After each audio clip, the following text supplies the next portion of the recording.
American Catholic History is brought to you by the Star Quest Production Network and is made possible by our many generous patrons.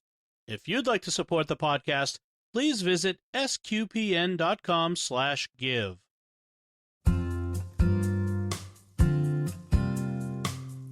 Hello, and welcome to American Catholic History. I'm Noelle Heaster-Crow. And I'm Tom Crow. Today we're talking about how a struggling entertainer's last $7 turned into one of the most important cancer research and treatment hospitals in the world. This is a really amazing story about one of my favorite entertainers. Yes, the man we're talking about was born as Amos Muziad Yakub Kairuz, and I apologize if I mispronounced it. In 1912 in Dearborn, Michigan, he was the fifth of 10 children born to Lebanese immigrant parents who were Maronite Catholics. He actually grew up in Toledo, Ohio, where he attended St. Francis de Sales Church and became good friends with the Bishop of Toledo, Samuel Stritch, who became a spiritual mentor to him. Kairuz would go into the entertainment industry where he would perform at nightclubs and other gigs under the name Amos Jacobs. And then eventually he took the name we all know him by, Danny Thomas. But taking Danny Thomas as a stage name came later, after he was already devoted to St. Jude, right? So that came later. We're still looking at earlier when he was a struggling entertainer. In 1936, he got married, and in 1937, his first daughter, Marlo, was born. While his wife, Rosemary, was still in the hospital with Marlo, he couldn't figure out how to pay the $70 medical bill. So he went into the Church of Saints Peter and Paul in Detroit, and he prayed to St. Jude, patron saint of hopeless causes, for a sign. There was a poor box in the back of the church, and as he was exiting, he tossed in his last $7 in what you might call a moment of inspiration, and he said to St. Jude,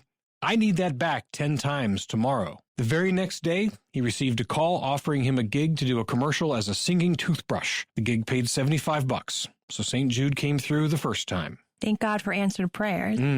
So, did that kick off his success? Well, yes. He started getting more gigs and radio spots, and he became moderately successful. 3 years later, he moved to Chicago to go back into the much more lucrative gigs in nightclubs. But to keep his family from knowing he'd gone back to nightclubs, he took the name Danny Thomas, which were two of his brothers' names. Eventually, his popularity grew so much that the owners of the club where he was performing offered to make him a permanent act and to give him part ownership of the club. That's great. Success. Well, it was, but he wasn't sure that the nightclub scene was what St. Jude would want for him. So he went to St. Clement Church, where he prayed to his favorite apostle, praying, quote, "Show me my way in life, and I will build you a shrine," unquote. Those ended up being fateful words. While he was still at the Church of St. Clement, he found a large statue of St. Jude with some pamphlets at it indicating that the National Shrine of St. Jude was actually right there in Chicago. He quipped, "You brought me to your hometown." Almost immediately after this episode at St. Clement, an agent named Abe Lastfogel, who had seen Thomas perform at the club,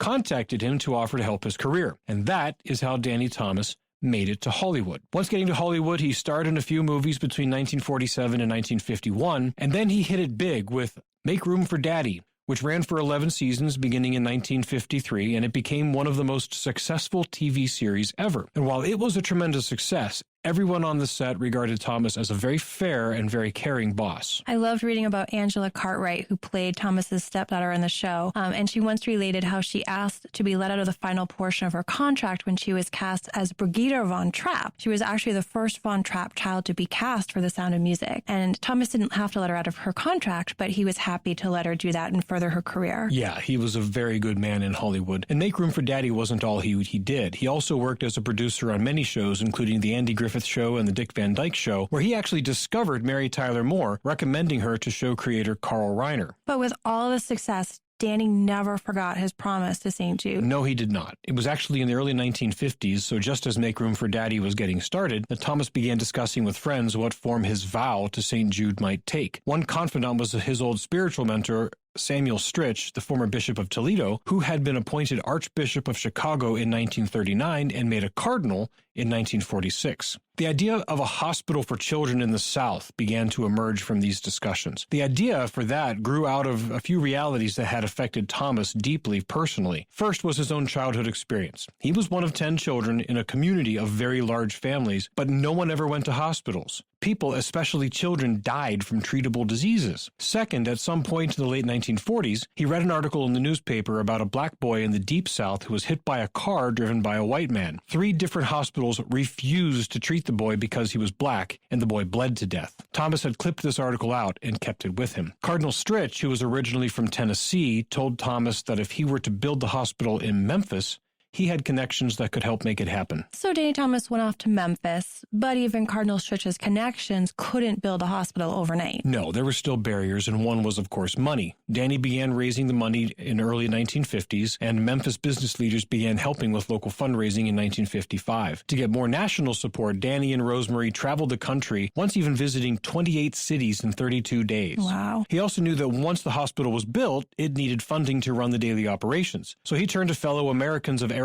descent. In 1957, 100 Arab-American leaders met in Chicago to form the American Lebanese Syrian Associated Charities, or ALSAC, with the sole purpose of raising money to fund the daily operations of St. Jude's. He saw it as an opportunity for his fellow Americans of Arab descent to give back to the country, which had given them freedom and opportunity. And Danny himself was no slouch in fundraising. As you mentioned, he did a lot of traveling to raise money. He gave many benefits, and he made sure that some heavy hitters in show business helped out too. In fact, his agent and friend, Abe Lastfogel, spearheaded these charity events with many entertainers like Bob Hope, George Burns, Frank Sinatra, Dean Martin, and even a young Elvis Presley taking part. Yeah, they were epic events. The ALSAC really took off. Today, it is actually the second largest healthcare charity in the country, with 10 million donors, 1 million volunteers, and it provides the money to keep St. Jude's running at the cool clip of $2 million every day. That is just an astounding number. What does St. Jude's do exactly for that $2 million a day? Well, that's where Dr. Lemuel Diggs really comes in. Dr. Diggs was a medical researcher at the University of Tennessee at Memphis who specialized in blood disorders. Dr. Diggs, when going through the process of figuring it all out with Danny Thomas, said, "Don't just build another hospital, don't just treat kids.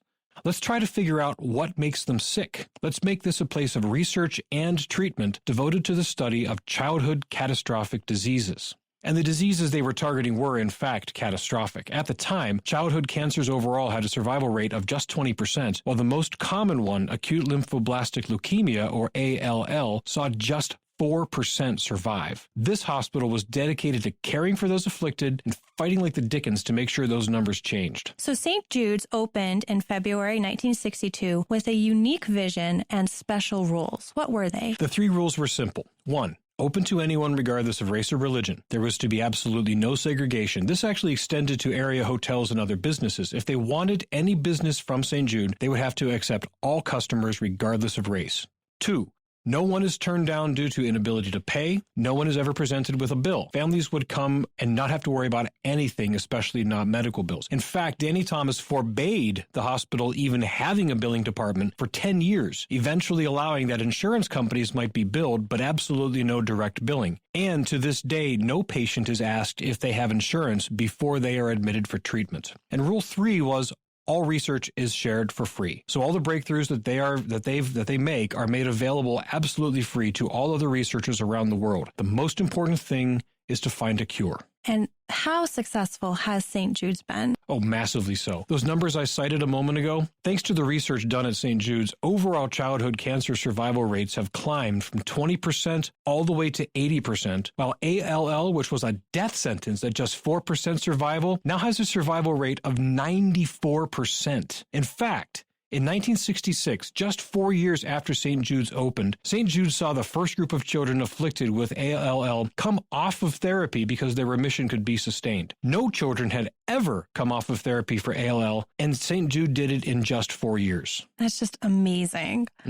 Danny Thomas was a great humanitarian, obviously, but it all flowed from his deep faith. Yes, Terry Thomas, his second daughter, has said of her dad, he had a deep love for Jesus, and when he would need something, he would go to Jesus and his friends. He also reportedly had a relic of the True Cross and would pray for hours in his dressing room. Eventually, he was honored by being made a Knight of the Holy Sepulchre, as well as a Knight of Malta, and he received a Congressional Gold Medal from President Ronald Reagan. When Danny Thomas died in 1991 of heart failure, he was buried in a special mausoleum at St. Jude's. Bob Hope said, "Danny was one of the giants of the industry, and what he did for St. Jude's will never be forgotten. I can't understand his leaving us. God must have needed some help." You've been listening to American Catholic History on the StarQuest Production Network. To learn more about today's topic, to find previous episodes, and to send feedback, please visit sqpn.com/history. You can email us at history@sqpn.com or follow StarQuest on social media at facebook.com/StarQuestMedia or on Twitter at SQPN. I'm Noelle Heaster-Crowe. And I'm Tom Crow. Thank you once again for joining us on American Catholic History on StarQuest.